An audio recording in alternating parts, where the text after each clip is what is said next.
அவர்களுக்கும் தமிழக மக்களுக்கும் என்னுடைய வணக்கம்.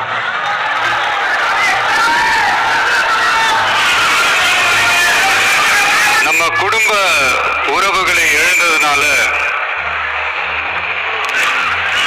சொல்ல முடியாத வேதனையிலும் வலியிலும் இவ்வளவு நாளா இருந்தோம். அப்படிப்பட்ட அந்த சூழல்ல நம்ம சொந்தங்களின் மனம் பட்டு இருக்க வேண்டியது நம்மளுடைய கடமை. அதனாலதான் அவங்களோட சேர்ந்து அமைதி காத்து வந்தோம். ஆனா இப்படி அமைதி காத்து வந்த நேரத்துல நம்மளை பத்தி வன்ம அரசியல் வலைகள், அர்த்தமற்ற அவதூறுகள்னு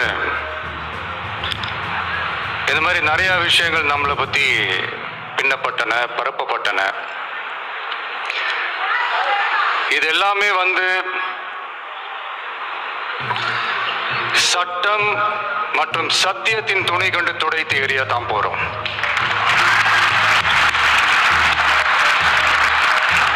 பட் அதுக்கு முன்னாடி தமிழக சட்டமன்றத்தில் நமக்கு எதிராக நிகழ்த்தப்பட்ட ஒரு உரைக்கு ஒரு நாகரிக பதிலடி கொடுக்கணும்னு நான் நினைக்கிறேன்.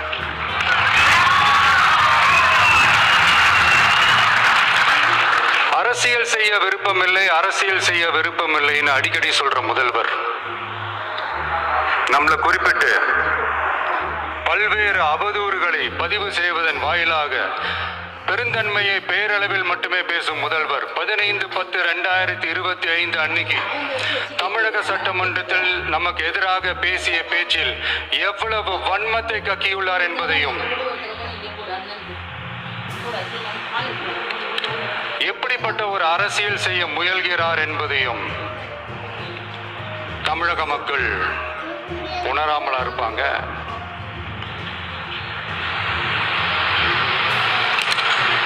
இந்த கரூரோட சேர்ந்து 5-6 மாவட்டத்துக்கு இந்த மக்கள் சந்திப்பு நிகழ்ச்சிகள்லாம் நடத்தியிருக்கிறோம், போயிருக்கிறோம்.